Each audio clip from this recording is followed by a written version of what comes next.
Thank Poisonous you. mushrooms of Saskatchewan, take 2. Do you see that now? Did you see the slide change? Yes, the slide changed. Sweet. Okay. That was totally genius, beyond my skills. All right, so here are the groups. I've already kind of explained a bit about them. Saskatchewan mushroom picking, the group that I run, and then Sask Mycology, the group that is under the Native Plant Society of Saskatchewan through the U of S. And I'm a part of the board there. We have monthly meetings. It would be great if people joined and they took part in those monthly meetings as well, because it's a little sparse right now. If we could get more people on board, that would be great. So again, we've already talked about why Saskatchewan. I'll just move on. We already talked about what poison is. And if anybody has questions about that, like I say, just put it into the chat. All right, so I think we were on the mushroom myths, if I'm not mistaken. I've got them listed up here.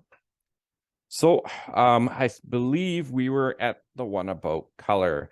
So there is a very, very toxic mushroom in this province and around the world that we will talk about at the end of this slide, called the destroying angel. It is white in color. It has white gills. So often I'll hear people say poisonous mushrooms are white. And though there is a very poisonous mushroom, I think you'll come to see throughout the course of this presentation that mushrooms are pretty much a rainbow. They come in all colors and all shapes and sizes. So when I say there's a very toxic mushroom called destroying angel, often people will say to me, well, that's the most poisonous mushroom there is.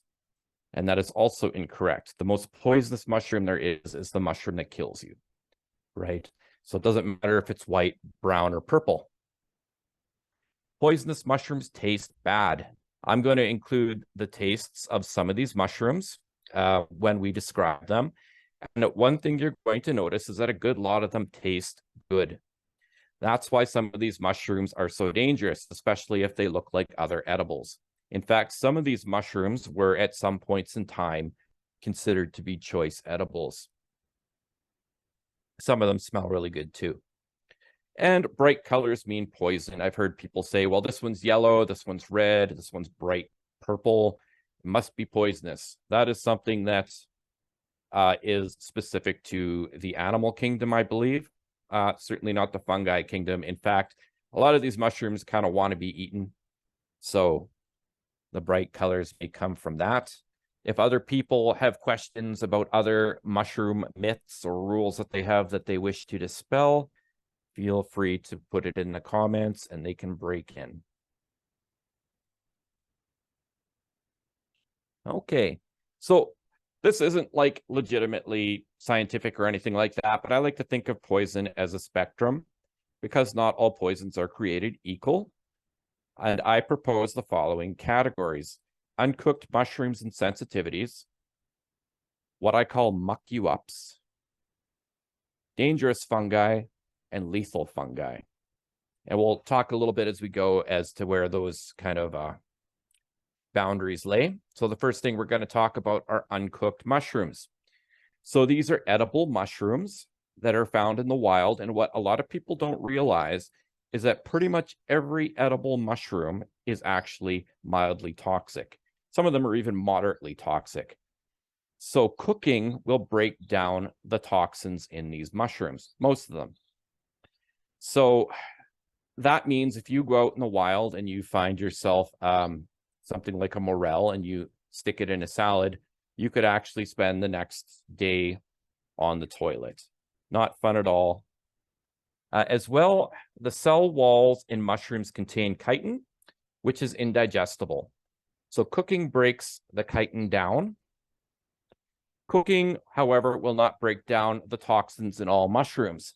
And when people are kind of in like the sort of the not so much beginner, but kind of moving more towards intermediate, they get this idea that they're safe so long as they cook the mushroom, because they know that cooking mushrooms breaks down toxins. But the most toxic of the mushrooms we'll talk about today, that is not the case, and people often get very sick as a result. High sensitivity mushrooms. So each mushroom has its own unique potential to cause a sensitivity in a person who eats it. And I'm not talking about something that is like an allergy or anything like that. It's more akin to like a lactose intolerance along those lines. And some mushrooms that we commonly eat, whether they're cooked or not, have a high potential to cause this. Some of them would be morels. There's an awful lot of people out there that cannot actually eat morels. Red caps are one of the most commonly picked mushroom in this province. That would be a Licinium species. They can make you, they can make a certain percentage of people not feel well at all. And shaggy parasols are a big one too, because they can actually make people feel quite sick, cooked or not. They're one of my favorite mushrooms, but not everybody can handle them. And I'm going to talk about honey mushrooms. So these are Armillaria species. I believe in this province, most of what we have is Armillaria gallica. And these are a choice edible. So a lot of people who join my groups are specifically looking for this mushroom. And it seems to be especially valued in Ukrainian cuisine. There's an awful lot of Ukrainian people here in Saskatchewan. So they're looking specifically for this mushroom, and I have a good feeling that a lot of the minor poisonings that happen in this province are from undercooked honey mushrooms. So a honey mushroom has to be cooked for a long period of time, at least 20 minutes on medium heat. And if you don't do that, it's not even mild gastrointestinal distress. You can actually have pretty severe stomach cramps and diarrhea and vomiting. It can make you very, very sick. Yet, like I said, this is one of the most frequently sought after mushrooms in this province, and it is quite delicious. You just have to know how to do it. Tell you a little story about my nephews here. This year at the cabin, my cabin up at Emma Lake, my two nephews, who are very interested in mushroom picking because they see me do it, they came busting into the cabin and they said, "I have a jackpot of mushrooms for you." And they always say that. "I have an amazing mushroom for you." So then I follow them for 20 minutes through a labyrinth through the forest, expecting to find what I usually find, just a tiny little something on the ground. And yes, indeed, they had a jackpot of honey mushrooms, about 5 pounds, you can see there. So I was very proud of that. They finally learned. We're going to talk about some of the really toxic ones now. So these are the muck-you-ups. If you've ever eaten a muck-you-up, you will probably say that a little differently. These are toxic mushrooms that will make you regret trying something new, or at least make you regret not following the rules or looking a little further into what you had in your hand. These are mushrooms that have little to no evidence of recorded fatalities. And yeah, what they will do is they will have you calling in sick to work for a day or two. So we're going to also talk about some toxins as we go through this to kind of better explain what these different toxins do to your body. So the first toxin we're going to talk about is coprine. So coprine, what that does is it inhibits the ability for your body to process alcohol. So basically what you end up with is akin to a severe alcohol intolerance. Symptoms include hot flashes, sweating, malaise. And malaise is like, I don't know if I'm saying that right, but it's basically this general feeling that something's off in your body, that you're just unwell. Vertigo, vomiting, can have a fast heart rates, muscle twitches, and possibly even collapse. So almost like being drunk for days, because symptoms last up to 3 days. And the mushrooms that we have in this province that contain this are the inky caps. Those are Coprinopsis species. So we have at least two certainly others, but these are the two that I see the most common. On the left, we have just the basic inky cap, Coprinopsis atrumentaria, and then on the right, we have Coprinopsis variegata, which is a little bit less common, but still, I do see them every year. So these are conically shaped mushrooms opening quickly like an umbrella. They are striated, so you can see there's like lines running down the cap, almost like grooves. That's striation. C. variegata, we saw that in the previous slide, actually has these heavy scales on it. And these are found in clumps in all environments. They break down decaying material, wood and grass. So you see them fairly often in the summer and fall. These go through a unique process of autodigestion called deliquescence. And I'll show you a photo of that later. Basically, once it reaches maturity, the mushroom begins to eat itself, and it turns itself into this sticky goo. And it's that goop that goes to the ground and gets washed around in the rain that spreads its spores. And these actually taste quite good. They have a mild, pleasant taste. However, if you drink alcohol within 48 hours before or after, it will not be a mild, pleasant taste you'll be returning to. Like I said, you're going to get very sick. So here is them turning into that mucky goo. There are other mushrooms in this province that also do this, most notably the shaggy manes. Those do not contain coprine. They are not in the Coprinopsis genus. So, lanistane, triterpenoids, I don't know if I said that right. Those are chemicals that we find in throughout, I believe, the fungi and animal kingdom there. They are cytotoxic. There's many different ones. The one we're going to talk about today causes severe gastrointestinal distress that can last up to 48 hours. The onset is 1 to 2 hours after consumption.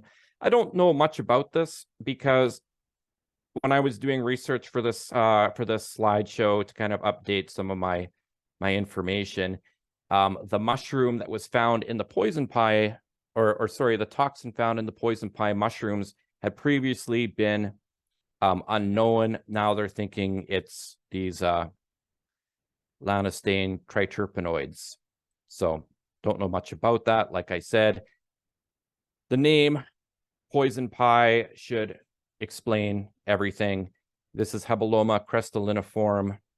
It's a fairly innocuous looking mushroom. It's about the size of your hand, your palm. They're yellow to gray in color, slimy when wet, often tacky when dry. So one of the ways in which you can tell that you have a poison pie mushroom is you flip it upside down, and you're going to see those gills are a bit serrated there, and there's dots all over and little black spots, because this mushroom basically drips water off of the gills. The gills are shaped in such a way that water collects and drips it, and then the spores leave these black spots. So that's a good indicator that you have a toxic mushroom, and you should leave it alone. So like I said, this one won't kill you, but you're going to be very upset for a day or two. These are found in grassy areas as well as woodlands. They are very common in yards and parks. I've seen them in great quantities in Saskatoon city parks. And they smell like radishes. They taste fairly awful. So, I mean, if you're eating a mushroom that's extremely bitter to begin with, then you probably have the wrong mushroom. But if this is mixed in with other mushrooms or say a sauce, you may not notice it. Here's another photo. You can see again, it's a fairly innocuous mushroom. Sometimes they'll have these little humps at the top, but really what you're going to be looking for is those gills. So the next toxin we're going to talk about is ibotenic acid. This is found in one of the most well-known mushrooms out there, Amanita muscaria, as well as some other Amanita species. And that toxin, it turns into a psychoactive compound called muscimol after you ingest it. And muscimol, it has thought to have a wide range of medicinal benefits. And it has certainly some psychedelic effects that have affected humanity over time. And if it's not prepared correctly, you're going to have problems. When you have psilocybin mushrooms, you can eat them and you get what's called stomach rot or stomach pain, whatever it is. It's where your stomach is upset because the psilocybin is turning into psilocin. However, it's not going to be like this. When that ibotenic acid turns into muscimol, it causes severe gastrointestinal distress. It could be like up to 2 days of vomiting, colicky diarrhea. It also causes delirium and hallucinations. So that's not a party mushroom to be hallucinating and vomiting profusely. And prolonged use of ibotenic acid can lead to lesions in the brain. There are ways to turn it into muscimol without eating it raw. That's what you want to go for, but I'm not going to get into that for this presentation. So what we have, Amanita muscaria, the fly agaric, we have 3 variants here. One is completely yellow, one is this yellow-orange one, and one is white. And they're quite beautiful. They're also quite large. You can find them the size of a dinner plate. They'll weigh up to 1 pound. So in Saskatchewan, like I said, the colors range from yellow to reddish-orange. We have a more yellow one here.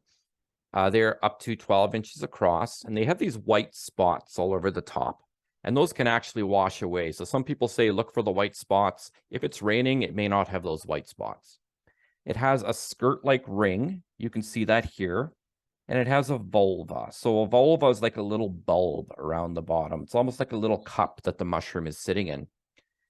And there is a lot of references throughout popular culture to this mushroom too. It's the Mario mushroom because one of the effects, if you are in the delirium state of this mushroom, is everything feels smaller. You feel like you're a giant.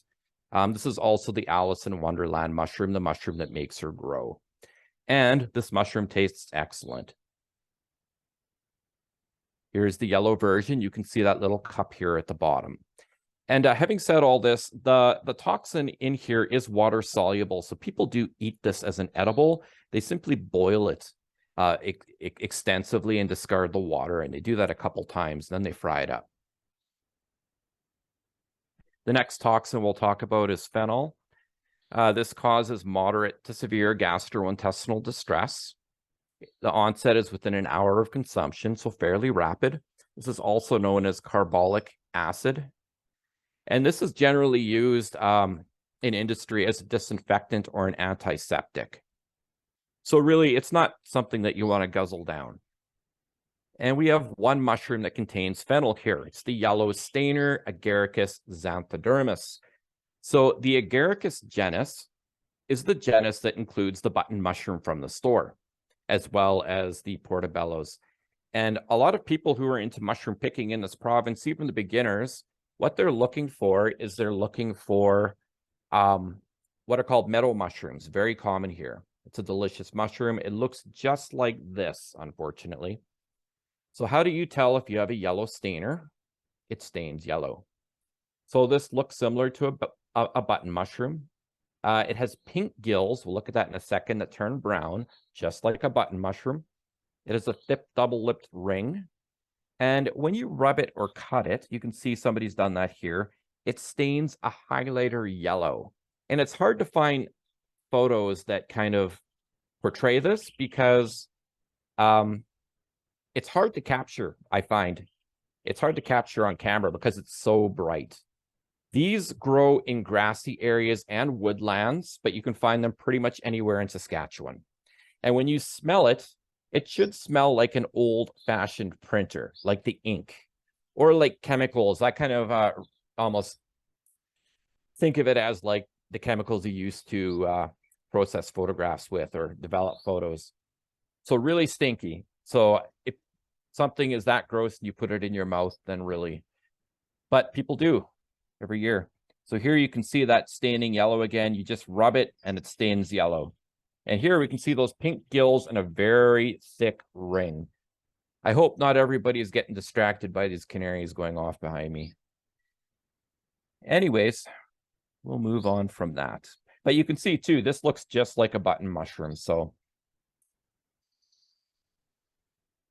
we're going to talk about scaly caps, Pholiota squarosa. There's a whole bunch of species, but this is the one that is mucking people up, including myself. I'll tell you a story in a minute. So it's quite attractive too, a very photogenic mushroom. These are scaly yellow to red caps. You can see they have these raised, almost sharp-looking scales. They have the sheathing ring, so it covers the rest and just leaves this bare space here. And the biggest telltale that you have this mushroom, because people often confuse it with honey mushrooms, is that these stink. They stink like rotting garlic or like your grandmother's spice cupboard, like really, really bad.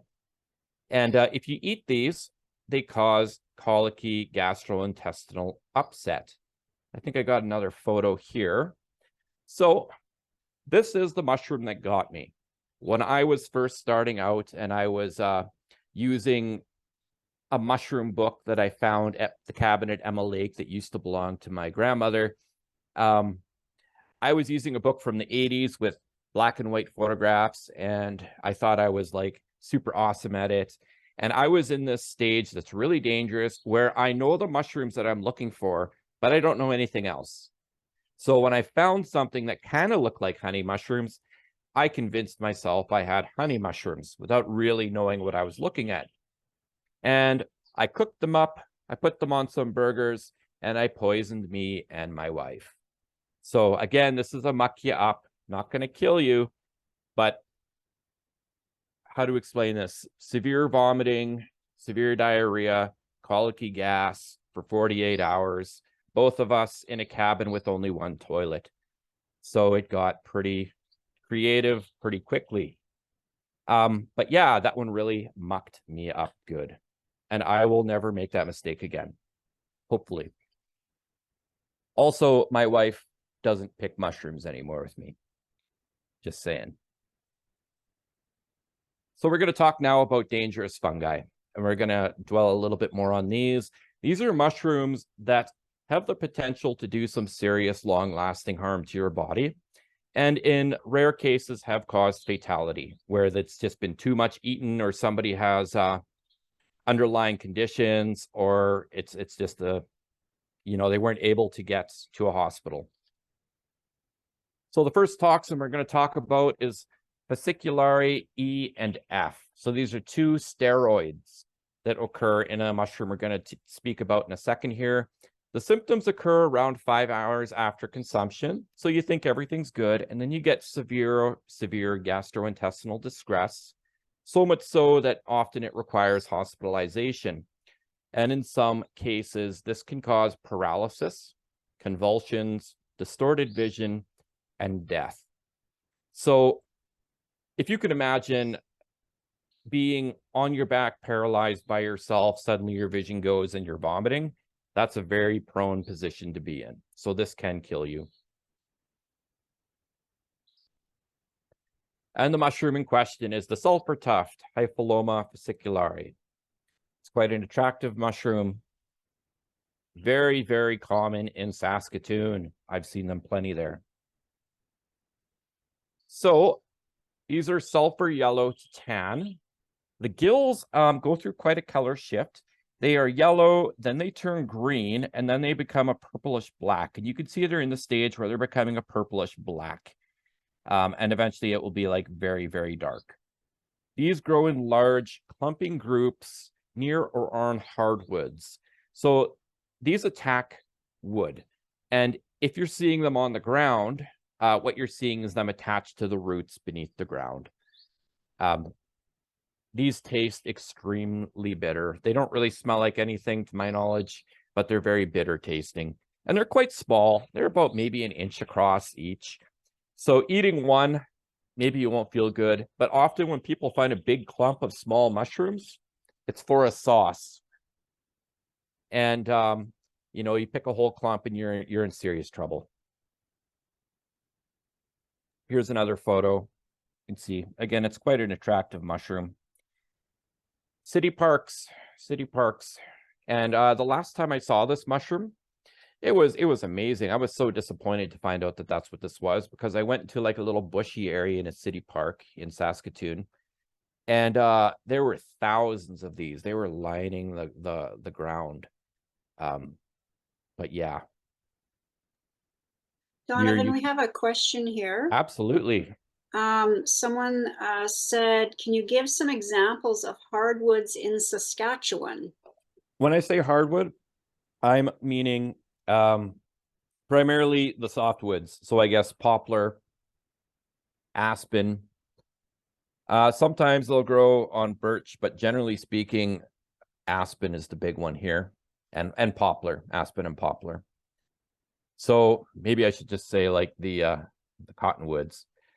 I imagine you could find these around things like ash, stuff like that, as well as oak or anything that generally is being planted. I think in city parks you have a much wider range of things like oak and stuff that wouldn't normally be here, and they take up residence there much more easily. But for me, the big one here has always been poplar. Here, just point this out, you can see these gills turning green. Green and purple is fairly, I hope that answered the question to some extent. If not, you can keep questioning. But anyways, you can see the gills here are green. Green and that purplish black are fairly uncommon. So if you're like, what is this? Flip over some of the older ones and look for those colors. And that'll be a telltale. I could only think of 2 mushroom species with green gills, and they are both very toxic species. Donovan, just a couple more things. Yep. Someone wrote Acer Negundo, Manitoba maple, or the elms in Saskatoon. Yes, those two. I was struggling. But the word elm just wasn't coming to my mind. I was so focused on these green gills here. But yes, elm and Manitoba maple for sure. In fact, I think you would see those quite regularly around those trees.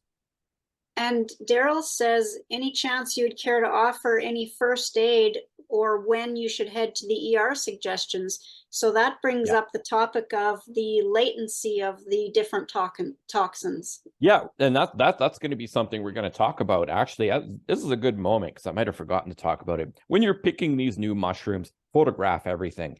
Take a good photo of the cap, like a good photo like this of the gills, of the side. Then if you feel sick, you have those photos on hand so that you can show it to a doctor. They can call poison control or some sort of mycology. Or you can go on Facebook. There's actually a really good group on Facebook that you can join where I think it's called Poisonous Mushroom something or other. I should have had that handy. I'm sorry. But you can join it. You can post your photos and be like, I ate this. What is it? What should I do?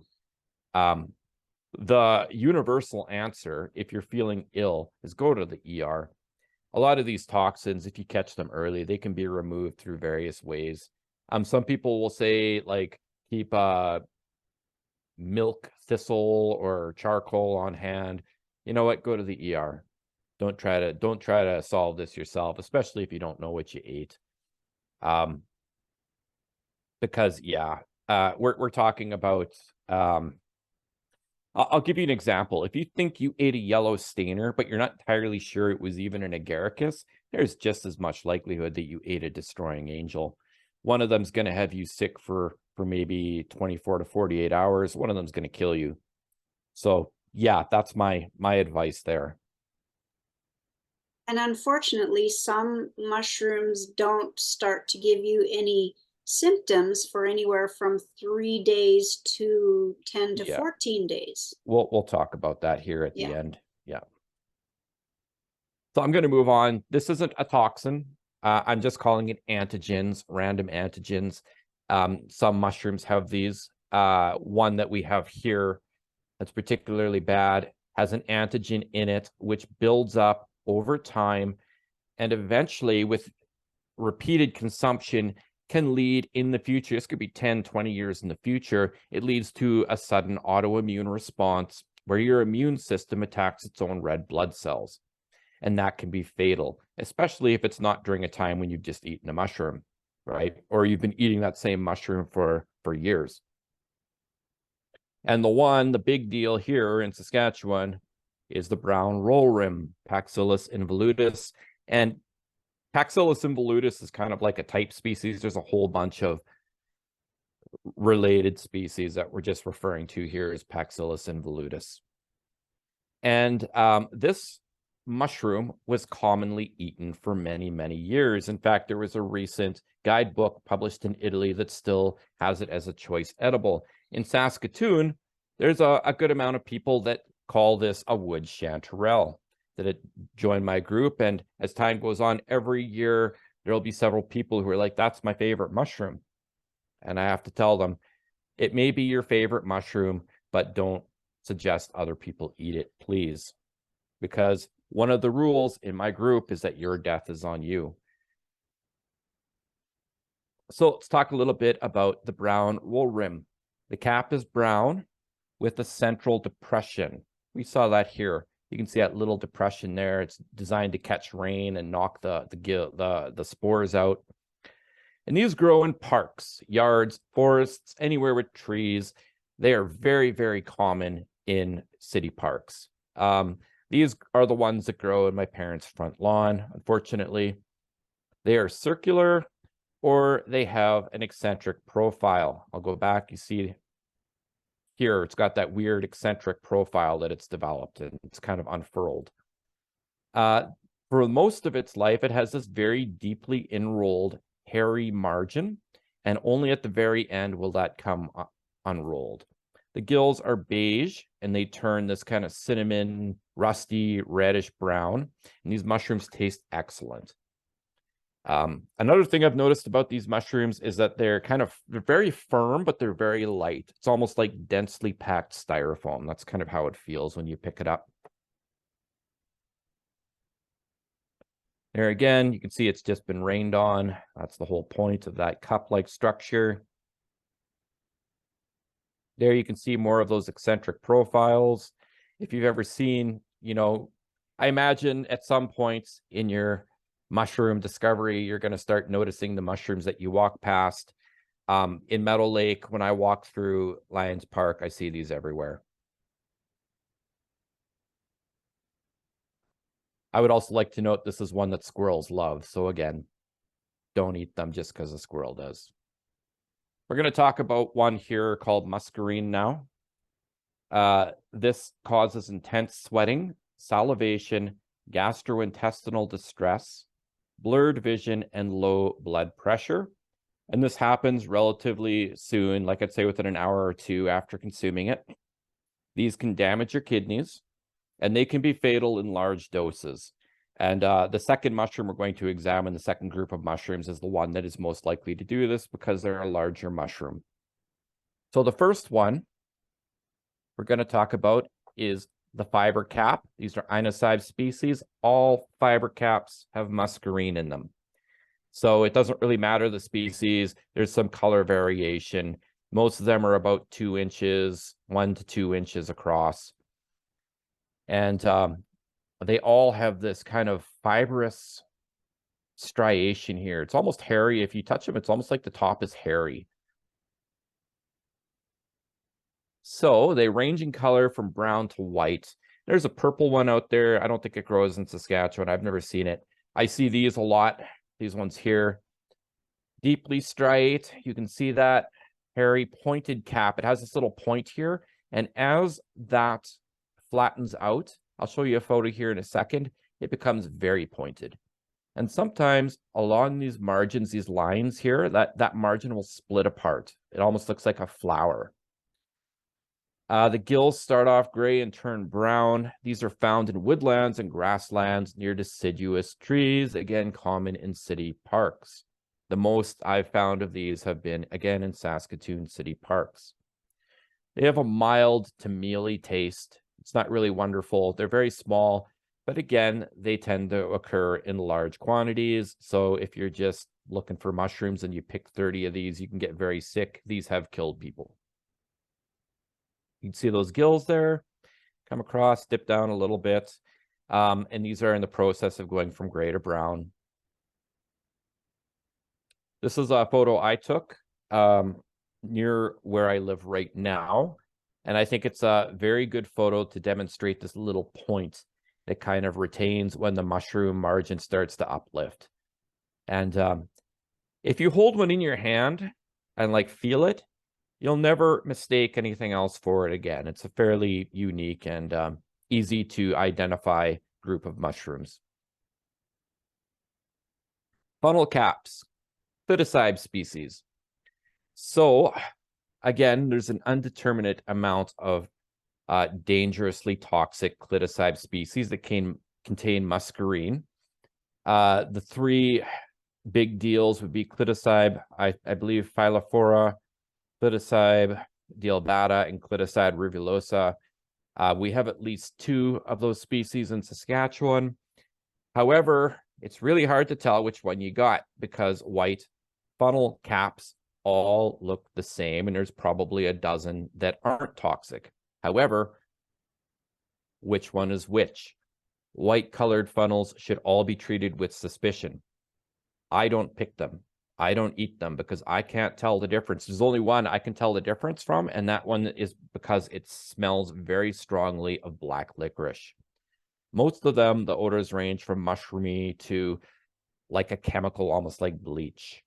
I don't know if it's the edible ones that smell like bleach, but if it smells like bleach, I don't put it in my mouth. So these are cup to vase shape, becoming deeper as they grow. The gills are white to tan. They are about 1 to 8 inches across, and they are very common growing in woodlands and sometimes in grasslands. If anybody came on any of the forays in the last couple of years out to Ebbs Trails, you've seen these. And then the taste ranges from mild to bitter, depending on the species you have. So this is a Clitocybe dealbata that we're looking at. We have another one as well. I think this is Clitocybe rivulosa. So you can see what's the difference. Very hard to tell.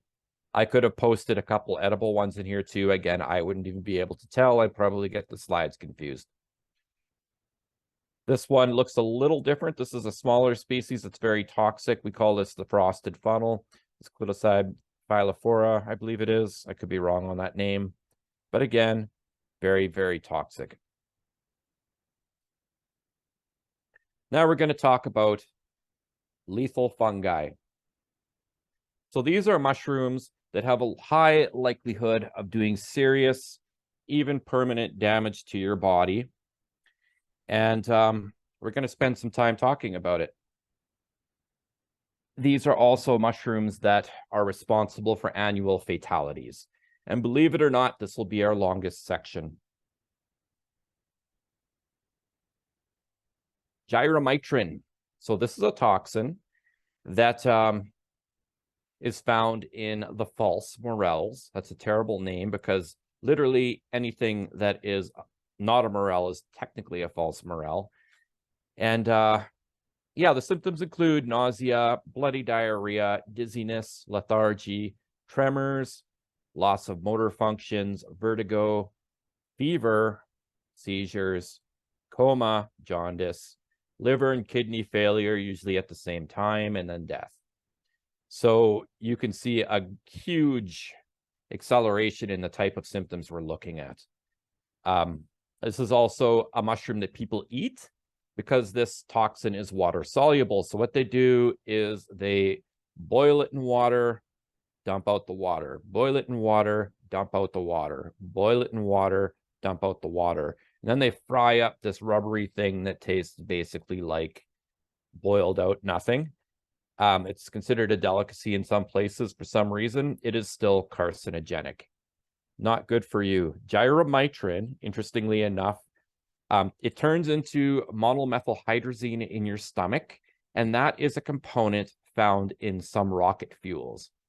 So if you can imagine eating rocket fuel, that's what you're eating, or what you're risking if you eat this or try to eat this. You can see it is very distinctive to look at. It's like a purple brain on a stick. It's very, very obvious. So these are brown to violets. They have what's called an ASCII. And that is actually, it's not a cap. It's like a sac on top of the stipe or the stem here. It's kind of hollow in these, more of a chambered sac. They tend to look crazy. Some of them are round, some of them are saddle shaped. We'll look at a saddle shaped species here at the end of the Gyromitra species. They're covered with these brain-like lobes and wrinkles, and they have a cartilaginous texture. So if you squeeze it, a fresh one, and you let go, it'll slowly go back to its shape. It won't like shatter apart like most mushrooms. These can be quite large. There's a penny in front of this one. That's not a good indicator of the size. They can actually be about 6 inches high, up to 4 inches wide. The stem is cream to tan. You can see it's got these longitudinal ridges on it. And these grow near conifers in sandy soil in the spring. So where I live, where everything is like jack pine and sand, there were years here, well, there was a year 2 years ago where you couldn't walk at the trail that I go to. You couldn't walk without kicking one of these over in the spring. And yeah, they taste and smell great, apparently. I think that once you boil that taste out, that's, I don't know. It's not a morel, that's for sure. It's a false morel. An interesting thing about this mushroom too, if you hold it in your hand, it's strangely cool. It's like it absorbs heat or something. It's very cool. So sometimes I'll stick this in if I'm going for morels to keep my mushrooms cool. Here you go. You can see that weird kind of contrast, bizarre shapes, these kind of ridged stipes or stems. The spores form in these little hollow areas. This is Gyromitra ambigua. Before we were talking about Gyromitra esculenta, this is Gyromitra ambigua. Looks the same, except it's got that classic saddle shape to it. Again, it looks like the weirdest thing you've ever seen. So really, I don't know, it doesn't look too appealing when I see these. Again, there's a difference here too. This one can actually grow on wood as well. The toxin we're going to talk about now is arelanine. This is a very dangerous toxin. This kills people. The symptoms occur between 2 days to 3 weeks after ingestion. So if you can imagine going to the hospital and being like, I'm dying, and they're like, what did you eat yesterday, right? You're not going to think about what you ate 3 weeks ago. And I think that's a large factor in what kills people with this mushroom. So the initial symptoms include fever, cramps, headache, vomiting, muscle aches, thirst, painful urination, right? That's what happens first after about 3 weeks. So most people, they'll go through this, and what do they think they got? They think they got the flu. And then the final symptoms set in, and that's coma, kidney and liver failure at the same time, and death. And I'm not a nurse or a doctor, but I imagine it's fairly hard to get an emergency kidney and liver transplant at the same time.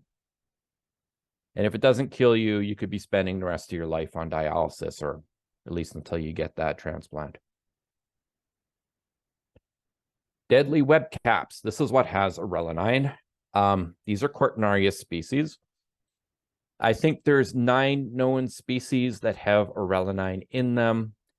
And then there's a whole bunch of suspected species. There are some species in North America that are suspected, but it's not actually known which one, because we don't really know until people eat it. And 3 weeks later, we realize they ate a mushroom, but what mushroom was it?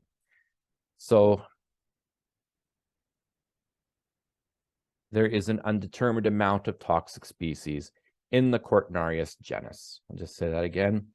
That is why, as a mushroom picker and a hobbyist, I completely avoid the Cortinarius genus. If you cannot point to a Cortinarius and say, hey, that's a Cortinarius, then you're not ready to go picking guild mushrooms alone, right? So how can you tell something is a Cortinarius? Well, it has reddish brown to yellow caps, basically, is what you're looking at. There are some purple Cortinarius. Generally, leave those alone too. They may not be toxic, but they taste horrible. But the ones that are dangerous look like this. And again, I think one thing I should point out too before I continue, this is considered to be, or suspected to be, the largest genus in Saskatchewan, potentially hundreds of species of Cortinarius. most of them look the same. So that's wherein the problem lies. That's why we leave the Cortinarius genus alone. They have a pointed to bell-shaped cap. We're going to see that. You can see that right there. It becomes more pointed as it gets older. But yeah, these gills, when they're young, are covered in this webbing. And it's called a cortina. And it's like the membrane that you usually see in mushrooms, but it's web-like. And as it matures, you'll notice these webs hanging off the stem and a little bit here, but this will eventually go away. And one of the things that you can do when you're good at this is you can look at it, turn it around, and see a few of those fragments, those fragmented webbing, and tell that this is a Cortinarius. These are very, very common in woodlands. Anybody who's gone mushroom picking with me in the fall knows how irritating this is. They have a radish-like odor, a mealy taste, and the gills are always going to turn reddish-brown. Every Cortinarius species has reddish-brown gills at the end of its maturity. Here you go. You can see a bunch of these. Here, I think the two mushrooms that I specifically targeted for the photographs were Cortinarius rubellus and Cortinarius orellinus, or orellininus. Orellinus, sorry. Again, you can see some different patterning here, and you can see that more pointy top as well. So there is a bit of variation in how they look.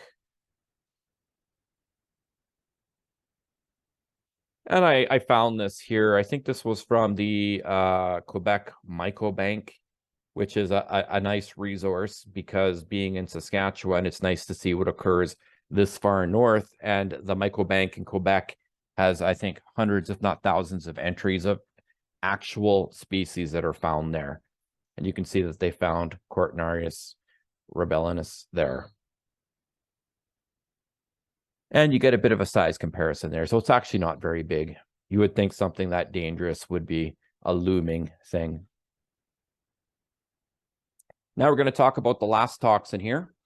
This is a group of toxins called the amatoxins. So the initial symptoms include abdominal pain, vomiting, and diarrhea. And this is not something that lasts very long. It lasts about 24 hours, and then it goes away. And I think that's what gets a lot of people. They were like, oh, that got me. I got over it. I survived. It's actually a recovery period. It's what you're in what's called a recovery period. And this lasts up to a week to 2 weeks, where symptoms are absent. And then those secondary symptoms include intestinal bleeding, coma, kidney failure, liver failure, and death. And like I said, I'm not a toxicologist or a chemist, but some of the stuff I've read about what this does, because it does quite a bit to you. One of the things is that it affects your RNA, and it turns off the ability for your liver to heal. So when it's melting your liver, that's a big deal. And I've heard it described doing autopsies that the liver is literally melted. So we're going to go through a number of species that contain this awful toxin. The first is the deadly cone cap, Pholiotena rugosa. This used to be called, until very recently, Conocybe filaris. If anybody wants to look, you can find probably a lot more information with that name. This is Pholiotena rugosa. And this is one of the reasons for the acronym LBM. If you go mushroom picking with somebody who's been doing it for a while and you pick up a little brown mushroom, often you hear them say, chuck it, it's an LBM. That's because it's really hard to tell the difference between little brown mushrooms. So this would be an example. So it's 2 inches high, about a ½ inch wide. You'll see these sometimes in lawns. They are cone shaped. That's why they're called a deadly cone cap. They are tan to brown. They have reddish gills. We'll see that in a second. And they have this fragile ring here. And that ring, you can like wiggle it and it'll detach. And then you can move it up and down this stem. And these are found in grasslands and woodlands. I've seen several pictures of these here. They're not very common here. These are very common on the West Coast, but I've seen several pictures that are these primarily in woodlands in Saskatchewan. They have an indistinct odor and taste. but they have killed people. Here you can see from the side, this is kind of it's a large photo. So when people submit photos in my group, I always ask for a size reference, because you see a photo like this and you're like, wow, that's like the size of almost a hand, right? That's not true at all, right? That gives you a little bit of a better perspective. Again, ½ inch across at most. And you can see here too, those gills are still fairly fresh, and eventually they're going to come reddish brown. Here's a little hint for you. I can't think of many mushrooms out there that have reddish brown gills that I would want to stick in my mouth. Just saying. So you can see there's that reddish brown quality to them. When people get really sick on these, I don't think it's because they're looking to pick an edible mushroom. These bear a striking resemblance to magic mushrooms, hallucinogenic mushrooms. And I can't imagine going through your lawn and picking out these teensy little things to make a meal out of. But I can't imagine people pulling them out of a ditch for selling or getting high. Deadly dapperlings, Lepiota species. So, a little bit larger, but not much larger than the other one. This is a photo that I took at the trails where I go walking. I've only ever found these in woodlands. They are up to about 2 inches across. They have a scaly snake-like pattern on top. And the prominence of that pattern depends upon the species. What species are in Saskatchewan? I know we have Lepiota cristata. I know we have several others, but again, very hard to tell the difference between them without genetic testing or a microscope. And they should all be treated as suspect. Certainly there are about 3 or 4 species that are known to contain amatoxins and have killed people. So we leave them alone. They have white gills that tan with age. They have a fragile ring on the stem. We'll see a bit more of that in a second. And the odor ranges from sweet to unpleasant. When I say unpleasant, it's more like cloyingly sweet. We also have one called a stinking dapperling, which is another toxic species in the dapperling group, and it smells very bad. In fact, that's the stinking dapperling there, Lepiota cristata. You can see this fragile little ring here. It's a little tiny flop. You shouldn't be relying on that, because sometimes a ring that fragile will just get torn off, even rain or something brushing by it. And you can see often these Lepiotas do have this kind of frilly margin around them. That's where it has torn from this ring, because that used to cover the gills, and then it's kind of like very fibrous. It tears and leaves a sort of frilly look to it. Here's a big one. Okay, so this one does kill people. This is the funeral bell. Gallerina marginata is considered by many to be one of the big bads there. Apt name, and very, very common in Saskatchewan. We see photos of these every year. Every time I've ever gone on a foray where we take people out, I think pretty much every time we've found these. Then I like to take them and show them around to people, let them hold it. These are orangish to rusty brown on top, but there's a bit of a conundrum there that I'll go through at the end. But these are round. They become flat with age. They're up to about 2.5 inches in diameter, usually a bit smaller. These gills, again, turn rusty brown. And it has this very fragile ring on the stem. So that ring can peel off very easily. It can wash away very easily. Usually you'll still have, like here, you can see the ring's been torn away, but you can see it still has kind of the rusty red gill or spores on there. These grow on large clumps on decaying wood. So which wood? Pretty much all wood. And Saskatchewan has a lot of wood. These have an unpleasant taste and odor. When I smell them, I can't smell anything for some reason. So I don't know what that's referring to, and I've never bothered to eat them. You can see a nice close-up there.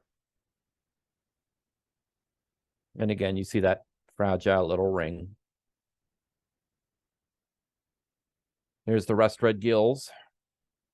Again, There used to be a ring here. There isn't anymore.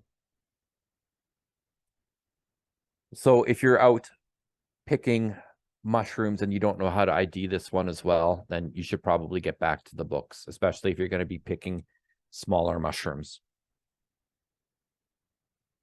So funeral bells are hygrophanous.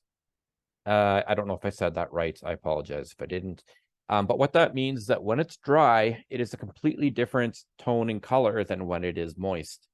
And they'll go through this two-toned or sometimes even three-toned state while they are drying out.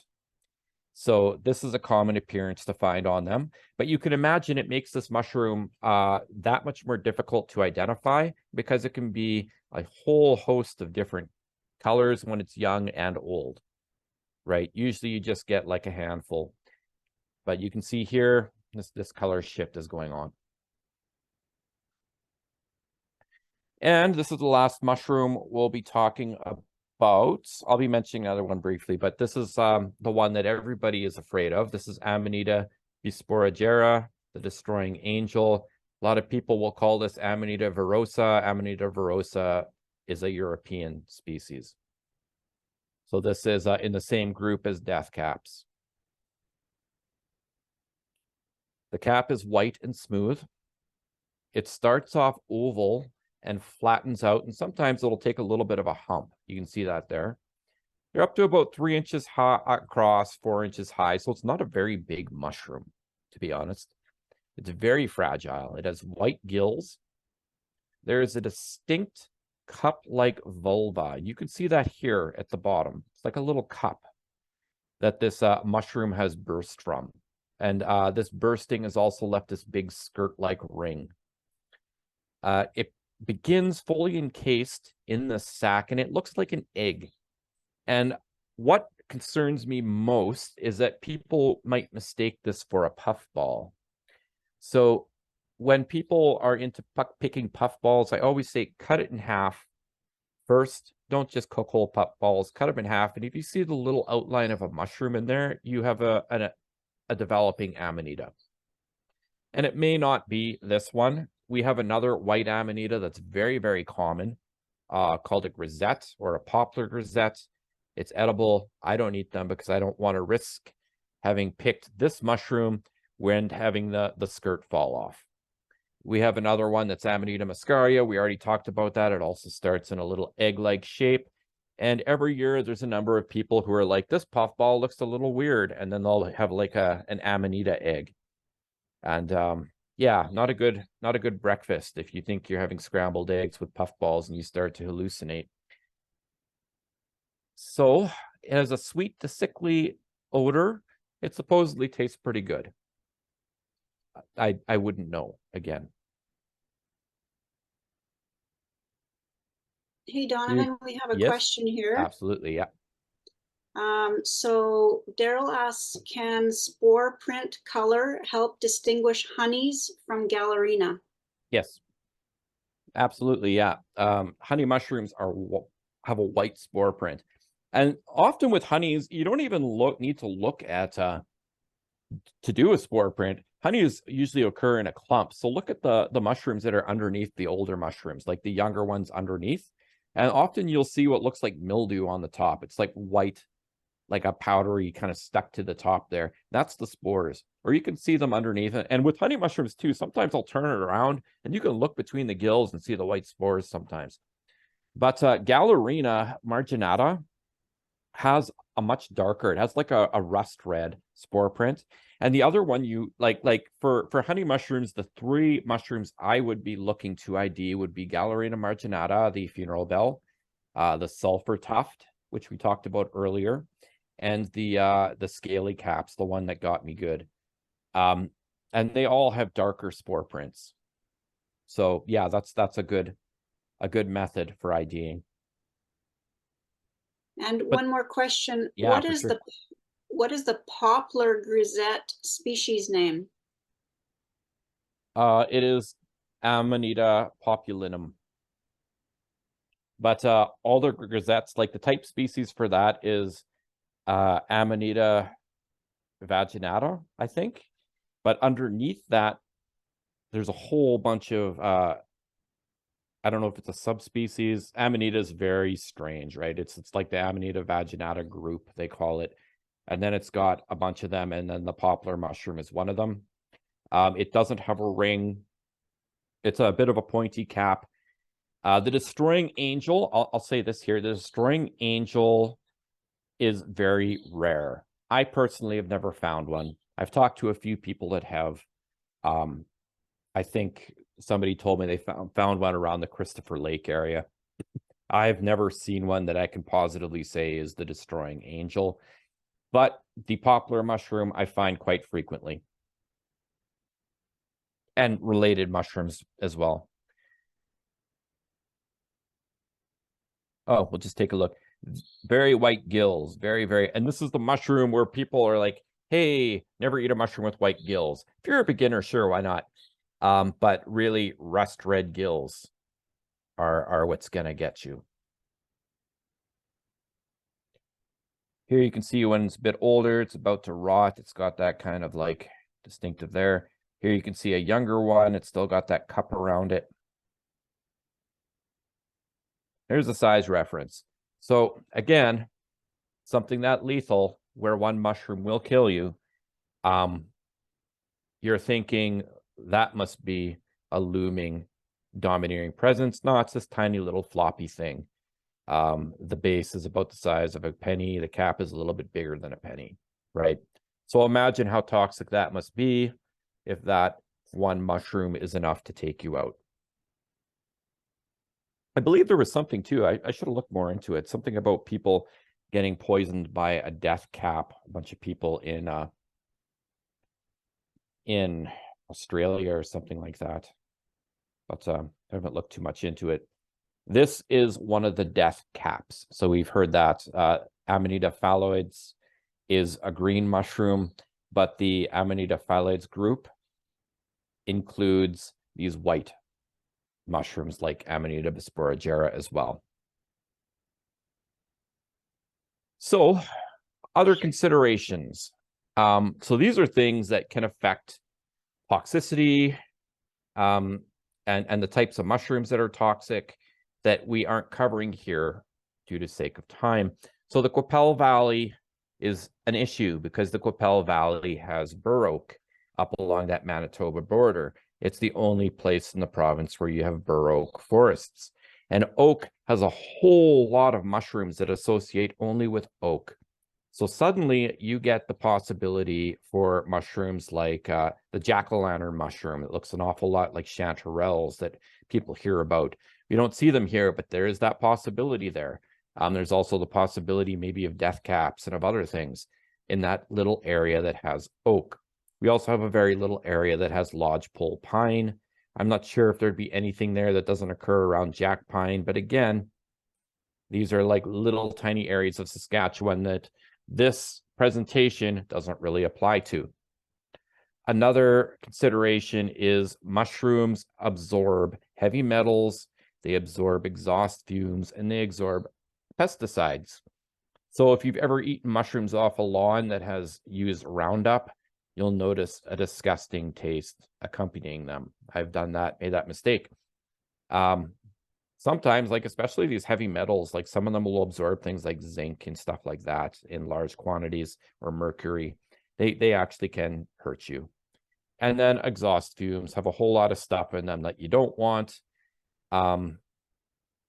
So if you're picking mushrooms, avoid ditches near like a highway or like a road where there's a lot of traffic going past it. To the right, we have a mushroom called Neolentinus lepidicus, I think. It's a train wrecker mushroom. And this mushroom has adapted remarkably well to human beings in that it now prefers to grow on processed wood that has been treated with creosote, and it absorbs that creosote. So these are often found growing from railroad ties. That's where the name train wrecker comes from, because it breaks down those railroad ties. But this mushroom, which is usually edible, can now contain that creosote and can make you sick. So that's an interesting mushroom right there. It also has a tendency to grow underground in mines where there's wood being used. Another thing that we need to consider is unknown species. So a good lot of the species that I'll find throughout a day when I'm picking mushrooms, I have no idea what they are. And I'll tell you what, if it was a hidden edible, people would know about it. Someone's probably tried it somewhere. There's no reason for you to take a risk and discover a brand new toxin. You're much more likely to discover a brand new poison than a brand new food source. And then invasive species. Every year I'll see a species or two that's got pictures posted in my group that was not expecting to see here, and then you never see it here again. Often in cities where people have random trees in their yards. A lot of the mushrooms out there will associate with a single species of tree. So if you've got like cherry trees or something in there or something weird, then yeah, you have the potential that mushroom spores were on that tree when it was shipped here or wherever it might have been. And I hear this all the time. What are the rules for beginners? So I would say stay away from Cortnas, stay away from rust red gills, stay away from vulvas. That's the little cap around the base. Stay away from white gills. And then I would say throw those rules away because they won't keep you safe. They will simply keep you from learning what you're holding in your hand, and they will promote a false sense of security. And I see that all the time where people have some rules that they follow, and they feel like Superman until they eat the wrong mushroom that they didn't even know existed. So I think that's the presentation I have. Again, this is put on from the Saskatchewan Mycological Working Group and Sask Mycology. And hopefully you guys will join those Facebook groups. Does anybody have any questions for me?